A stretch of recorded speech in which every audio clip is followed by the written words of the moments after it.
And we are back, folks. Friday, December 22nd, 2017. Sam King reporting live from the Chenigung Palace Studios to all the kings and queens of the Kingdom of God. Good morning, folks. It is 7:26 a.m. And we are joined, of course, with Chief Master Burke, Special Operations, Green Beret, Master Chief over there. He's still joining us, of course. And, of course, we are joined with Professor Leandro. And Professor Leandro is a third-degree black belt in Brazilian Jiu-Jitsu, y'all. Jiu-Jitsu. Real self-defense, real fighting stuff.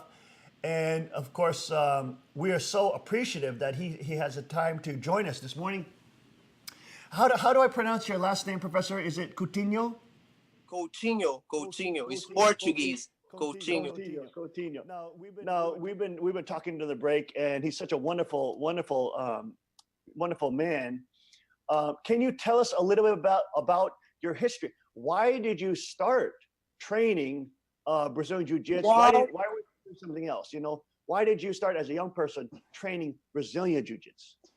I never was looking too much into striking, and like I said, I was born and raised in Rio, Copacabana, neighborhood, and about two or three blocks of Carson Gracie School. So, and in my hometown, Jiu-Jitsu is it's common, it's famous. If you don't do Jiu-Jitsu, you're different, You're weird. Yeah, weird. It's not weird. And I started in 1995. So once I start to understand, 1995. You must be a young man. Yeah, I'm 37. Yeah, I'm like the same age. Yes, I'm considering myself young because, but I started in 1995, and I'm 1 year older than you. I'm 1 year older than you. 1 year? Yeah, I'll be 38 next March. 38. Okay. So we're relatively the same. Okay. Yes. Very nice. So, and soon as I started, kind of fell in love, how can you defend yourself? How can you be dominant without hitting your opponent? You can. Jiu-Jitsu, for me, is the most dominant martial arts in the world. You know what I mean? Not because I do, in the self-defense aspect, you can defend yourself. You can still stay healthy. You can get mental healthy.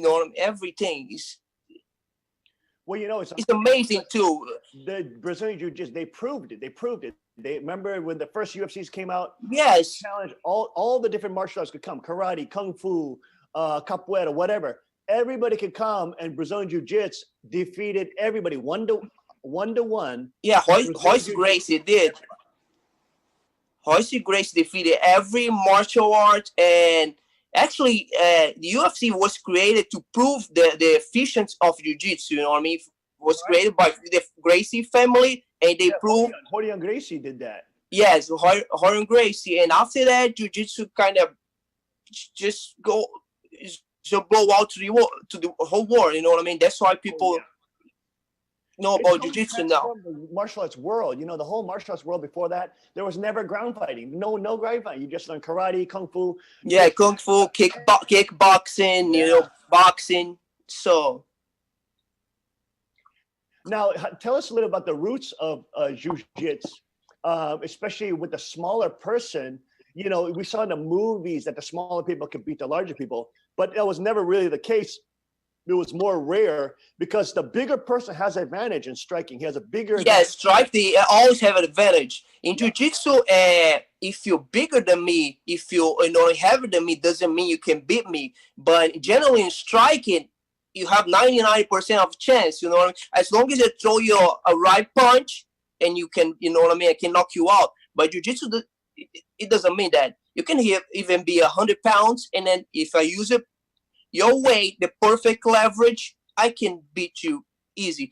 If you're a bit technical, the right technique, I can beat easy 100-pound guys over than me, even more, Right, so, guys that are way heavier than you. Yeah, way heavier, Right, you can throw them around, yeah. Exactly. In Jiu-Jitsu, when you get in the, that physical, it helps, create your confidence, when you train when spars with bigger guys, you kind of get in deep waters. You know what I mean? Yeah, and it's such an important part because it makes you train in real fighting, you know, like you can train and the real fight actually feels the same way. You know, there's more striking, but real fighting feels the same way as when you're training hard, you're grappling hard. Yeah, when you're training hard, it's like a real fighting. There's no striking, but everything is real. There's no fake, nothing, no fake at all. It's real. Now, let me take you back to your childhood. When you were younger, growing up in Copacabana, and you said your whole village was training with Carson Gracie School. Also, were the girls training in, or was it more the boys? So I started in 1995, but back in the 80s was more boys. You know what I mean? You didn't see a lot of girls. You know what I mean? It's not like a sexist sport, but now everything changed. Yeah, it's fighting. You know, it's a lot. Yeah, it's fighting exactly because jiu-jitsu was not created, but of course there's your self-defense aspect. But back in the 80s, all the Vale Tudo when they started, now it's MMA. You know what I mean? It's more entertaining. But back in the 80s, it's Vale Tudo. You know, it's different. Vale Tudo is actually more realistic than MMA. Because MMA, you have the small gloves, you know? You have gloves, have rules, you know what I mean? Vale Tudo is Vale Tudo. When you speak in Portuguese, you can do everything. So, you know what I mean? As long as you don't poke in the eye, you know what I mean? Right. Pull the hair, but you can do everything else. Even Joe Rogan was saying, you know, the UFC rules, because they have the small gloves, you can actually hit way harder than if you had no gloves, you would break your knuckles. So yes. If you're fighting, you don't want to just smash people like you're boxing with your knuckles, because you're gonna break your hand. You're gonna break your hand. Yes. And so in Vale Tudo, you know, many times you see the guys, they don't want to hit. They're slapping, which is safer for your hand. You're slapping. you're striking the places where you don't break your, you know, knuckles and stuff like that. That's actually way more realistic than even the UFC MMA now, because you have the padding that protects your knuckles. Yes. You know? Well, now Vale Tudo is like back in the 80s were like more you prove which the martial arts. Now it's more professional, you know, it's a sport, you know what I mean? And it's a different era, different time. So yeah, more realistic back in the 80s, but now, you know, you have to have rules, gloves to make more, you know what I mean, entertaining. And right. That's good. When you see the bare knuckle fights, there's not as many knockouts because the gloves really stick to the head when they hit. Mm-hmm. Like when the guys get sweaty and they're bare knuckle, it just boom, boom, things are sliding off their face. Slide off, yes. It's just sliding off with the hits. And it's not like connecting like with the gloves, which are just boom, you know. And I remember seeing Marco Huas. Remember Marco Huas? Marco Huas, yes. He was, we talk in Brazil, he was the first guy. He was a visionary. He created the MMA because he had that vision. All right, if you grab me, I strike, and if you strike, I grab. You know what I mean? A wrestle. So he was the first guy who created the MMA. After that, the people start to see and realize MMA was created. You know what I mean? It was amazing. Like you had Marco Huas. You had Fabio Gurgel. Fabio Gurgel, yes. That were doing the Vale Tudo, and man, they were. I don't know if you remember the Vale Tudo, and I think it was 1989. Luta Livre and Jiu-Jitsu, Valide Ismail, Fabio Gurgel, and Murilo Bustamante. Oh, that I remember that. They had 3 matches. You know, I remember. Yes. That was like a 1-hour match or something. It was very long. Yes, and my professor helped them. My professor helped them with the training camp because my professor is Muay Thai black belt as well. Yes. So Ismail. When I was in Sao Paulo, I was training with Master Flavio Bering in his older dojo. He has now a newer dojo, but in his older gym. And I remember Fabio Gurgel walk in when I was young. You know, I was like 16 or so. And Fabio Gurgel, big guy, you know. And that was when he was fighting with Bustamante and all those guys, you know. And I think Master Flavio Bering's son, was it Marcelo Bering? Is it Marcelo Bering? I think it's Marcelo Bering's son. Marcelo Bering, yeah. And he was training with Fabio Gurgel and there was a whole, network. Tough, tough guys, man. Tough guys. Well, Fabio Gurgel is an amazing black belt. He's an amazing businessman. You know what I mean? He's a really successful. You know what I mean? In every respect, as a businessman, as a martial artist. Mm-hmm. Well, what's it? Marcelo Garcia is his student. Yes. Marcelo Garcia for me is the greatest all the time. You know what I mean? For me, Marcelo Garcia is a bit. My dream is get someday into Marcelo Garcia's school and just spar, because I'm a huge fan of Marcelo Garcia. You should do that, man. I will. It's just 2 hours driving. I will. A good friend of mine trains Marcelo Garcia, and he said, man, it's a different level. He makes I'm not gonna say names because UFC fighters fighting, you know what I mean? Taps like a white belt, like fight in the same role 5 times, you know what I mean? People, one black belt, he represents jiu-jitsu, and people say he's the best jiu-jitsu game in UFC. He make that guy taps 5 times in the same. Oh my goodness! I saw him training with Damian Maia. I saw him training with Torres, who won the ADCC.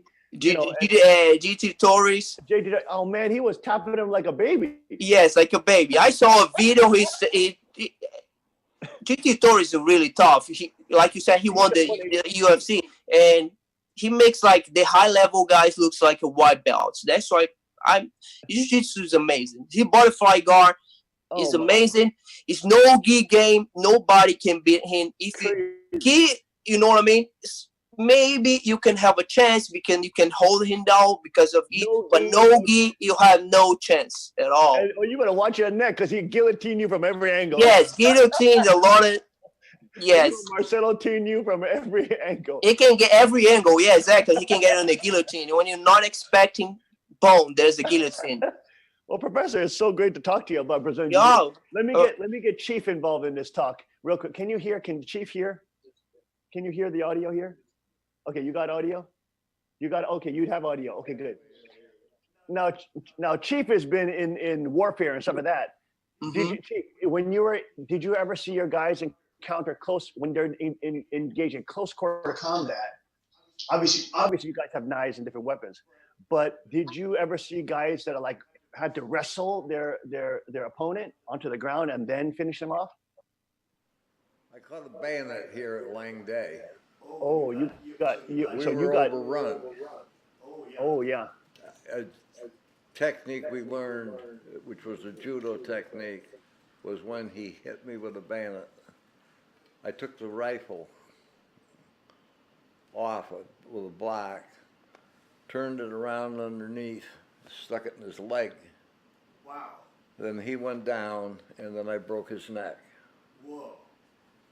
And these are techniques of judo that you don't teach in the dojo, that you teach. These are the killing ones, the modaks and the stuff like that. Just try to, the bad things. But one of the wonderful things about that art is what you learn in paratrooper basic training, is how to fall. Yes, right. But if you don't know how to fall, and to this day now, I'm an old man, and sometimes I slip, you know. You still know how to roll. I go on at 83, and I slip. But thank God I had that kind of training, because I know how to fall. I'm not breaking bones and hips and stuff. I was trained. But for the young people to get their mind straight, because there's so much. These kids, these generations have been taught all kinds of garbage.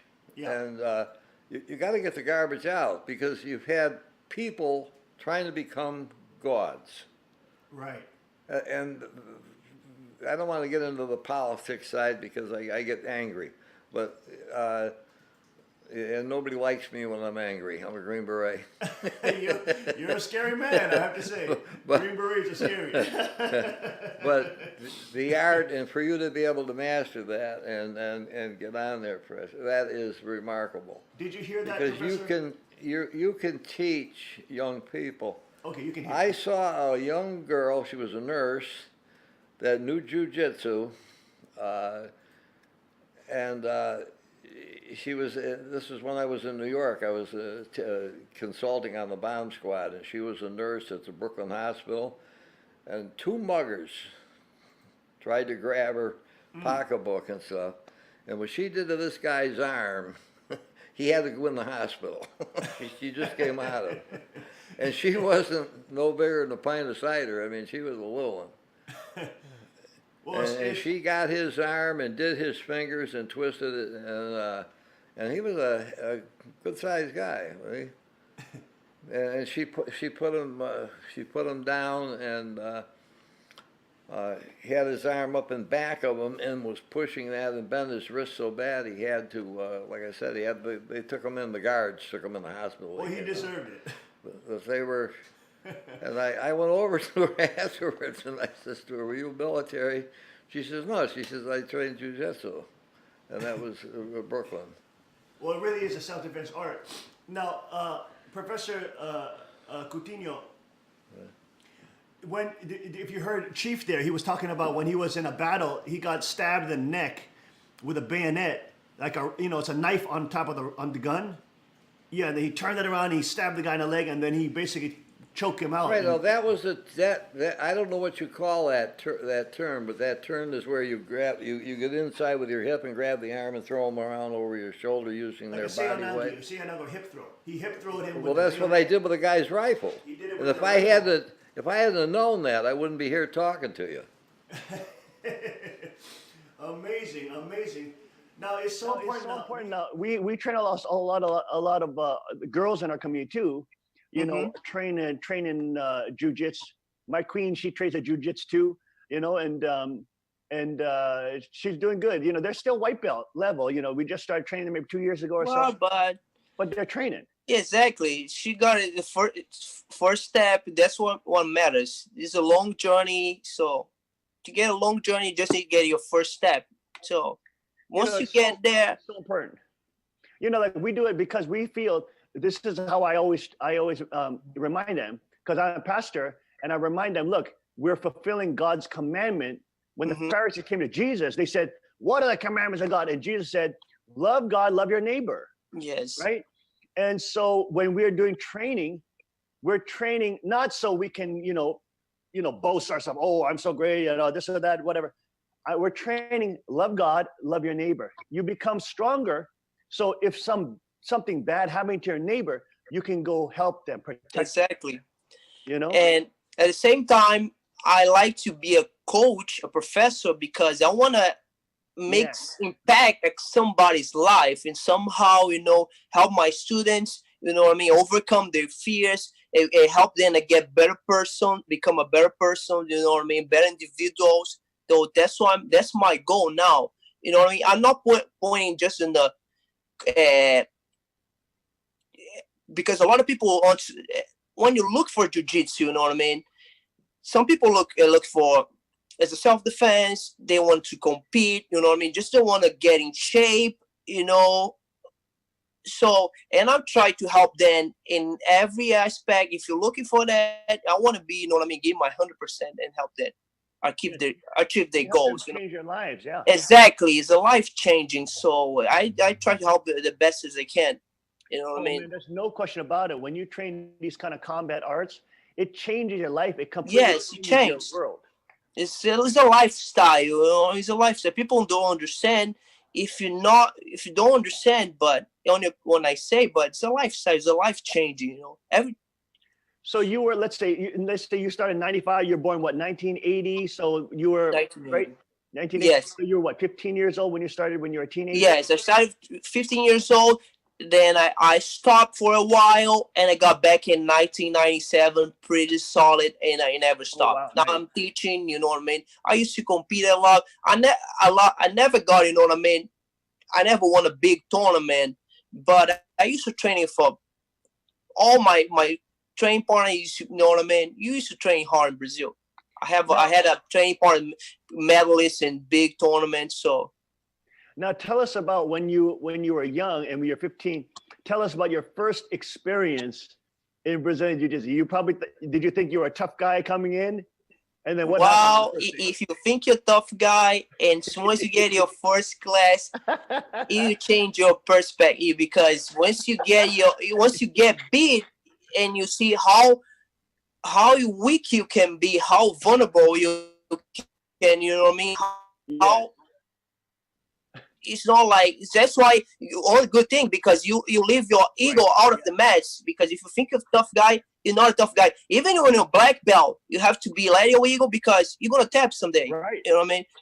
You always tapping. That's why you're learning. You know what I mean? And that you have to willing to learn. I'm still learning. I'm training over 22 years, and I'm still learning. You know, the journey never stop. You never stop learning. So because jiu-jitsu has evolved, you know what I mean, so much. Oh yeah. You know what I mean? Now they created the burn bolos, the 50-50 guard, you know, all this stuff. To be honest, I don't like it. You know what I mean? But I have to know, because I'm a professor, and even when you be in the situation, you have to learn how, because then you can defend yourself. You know what I mean? You can counter that. Absolutely. And I think that's what's so wonderful about training jiu-jitsu and the different real combat arts, is because there's like an endless curve. You can always keep learning. Yes, you keep learning. Student. They invent a new choke. They invent a new way to sweep, a different leverage. You know, it's not like striking, because you have a couple combos and just you get in shape, your cardio, and you don't know. But jiu-jitsu is still evolving. You know, evolving, and maybe 5 years they create a new moves, and you can't stop learning. You can't. You know, you have to keep continue to be drinking in. Yes, be consistent. You know. Yeah. Yes, that's amazing. I think that's what's very exciting about studying. Yes, exciting, because you never know. You know. You never know. You never know. Yeah. Now tell us a little about your school. You're in a Scranton area. When did you start your business? I started my business about here 3 years ago. Yeah, 3 years ago. 3 years ago. Yes, but I don't know. I think stuff's in Scranton, you know, they kind of slow, you know. It's not like, I don't say it's not good for business, but jiu-jitsu is still growing. Mm-hmm.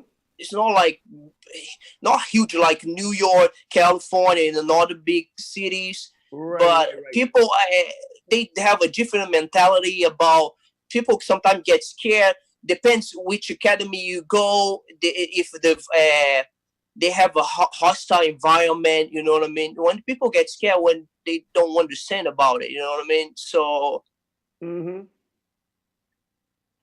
but I like it. I think it's challenging, and I'll be here. I'll try to make something big here.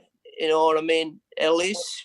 That's great, because you know we need a lot of entrepreneurs out there who are, of course, spreading the reality-based martial arts. Not, there's a lot of martial arts that are being taught that are not, they cannot use them in real fighting, in real combat. Yeah, that's a good point. It's good you talk about that, because you can be a good competitor, you can be, a good professor, and not be a good entrepreneur. It's hard to combine all those stuffs. You can be amazing professional, amazing competitor, get won every tournament you have, but when you talk about teach, it's different, you know what I mean? It doesn't mean there's no rocket science. It doesn't mean if you was a good, really successful competitor, you're gonna be a amazing professor as well. You know what I mean? Right, and you have to be like a businessman too. Exactly. How you run your business, how you have to, you know what I mean? Get your customers. If you think about it, just because I had changed my mentality. I'll be honest, because when it started, I just talk about, like, I had the old school mentality, like Carson Gracie. I want to make champions, you know what I mean? Good competitors. But, whoa, wait a minute. But if my client, my student, he doesn't want to compete, I can force him. Because a lot of people, I think only 10 not even 10% of your, if you have an academy, even it's huge with 400 students, let's put in average, not even 10% they're competitors. People, Right. when they start to looking for martial arts, jiu-jitsu, first of all, they try to self-defense, you know what I mean? Self-defense, or even get in shape, lose some weight.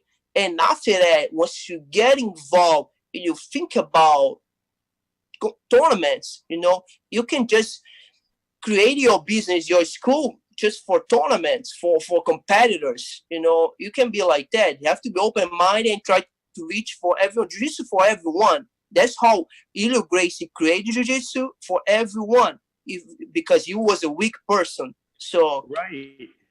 You know what I heard? The retention rate for jiu-jitsu, especially blue belt, about 90%. This is according to the Torrance Academy, Gracie Academy out there. Hyung Gracie Henner and Vidon out there. And according to their statistics, up to over 90% of students will quit after they quit because if you just put an environment, not a friendly environment, all right.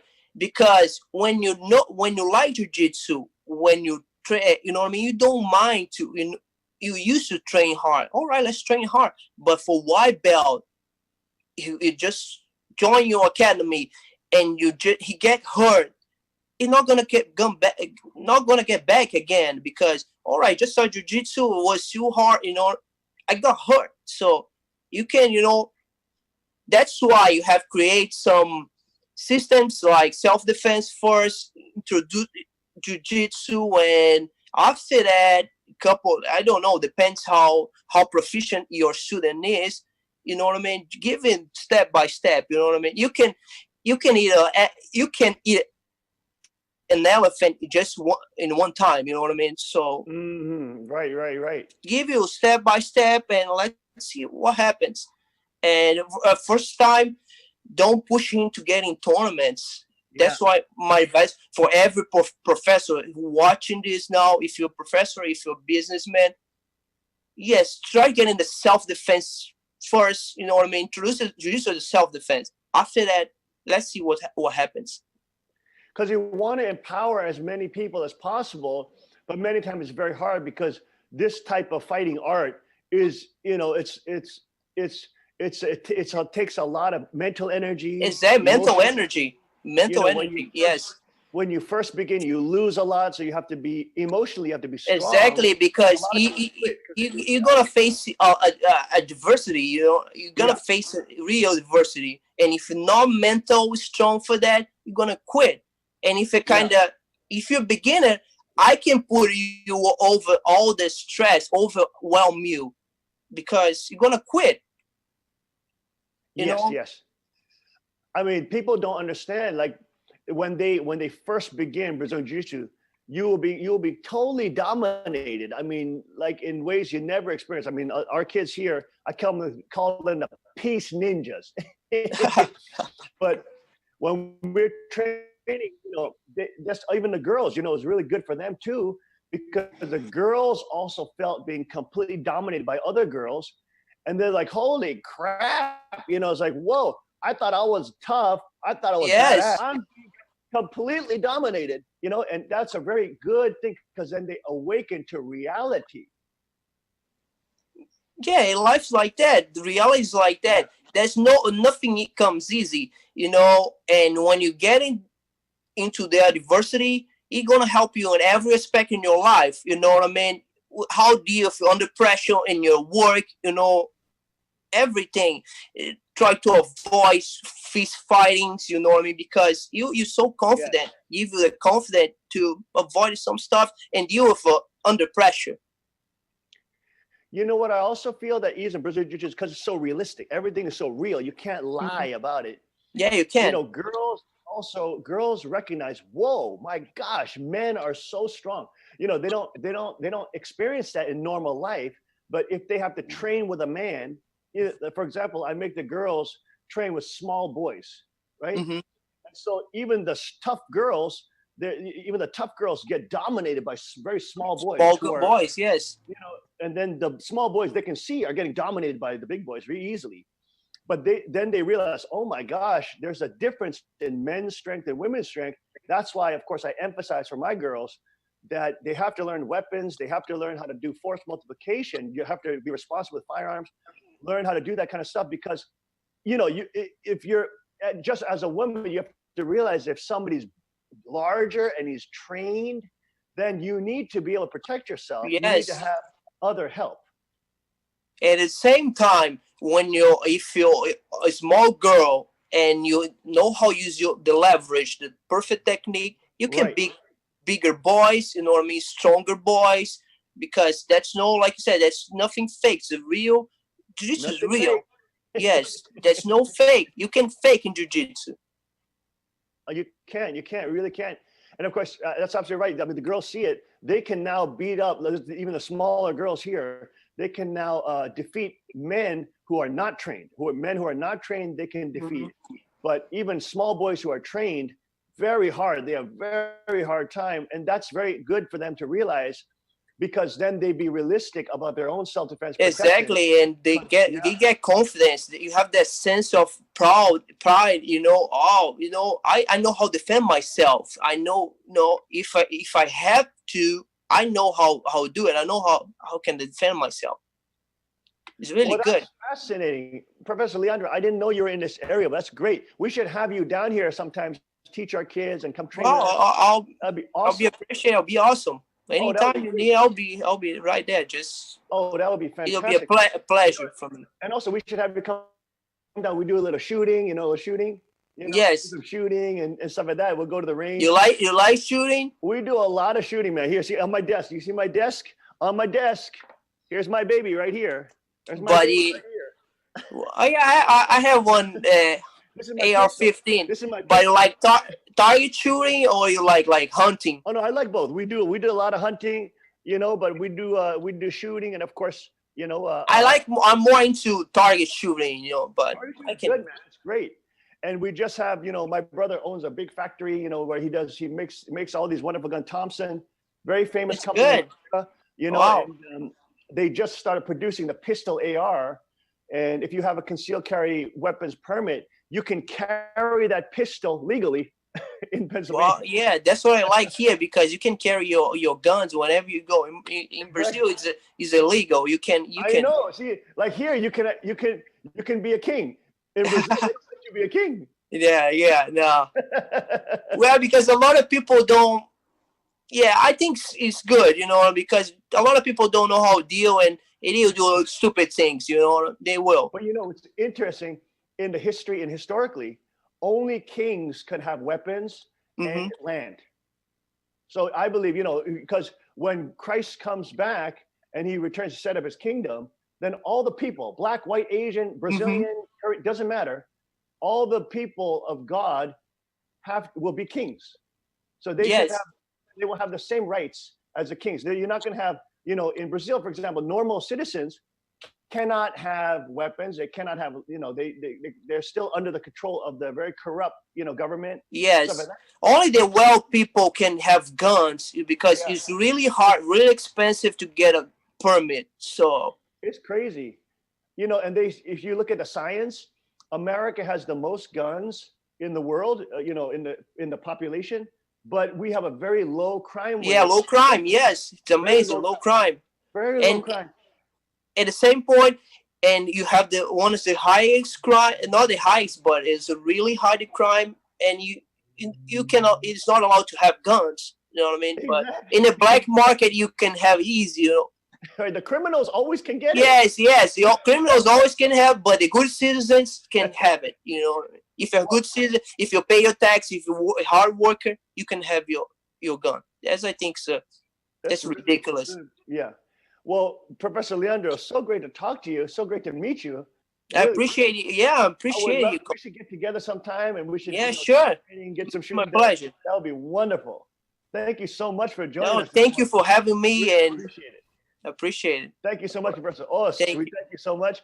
Chief, thank you for, of course, joining us today. We thank you. I hope you're on more often, Chief, because it's just such a pleasure to have you on all the time. Folks, we thank you for joining us. Hope you enjoyed this Christmas edition of the King's Report. Get out there and praise God this morning. It is a beautiful day. It's a glorious day. It's a little chilly out there, so make sure you're nice and bundled up. We hope you have a blessed day. Give all the praise, glory to God. And we'll see you tomorrow, 5 a.m. sharp, on the King's Report. God bless, Godspeed, and may His kingdom come.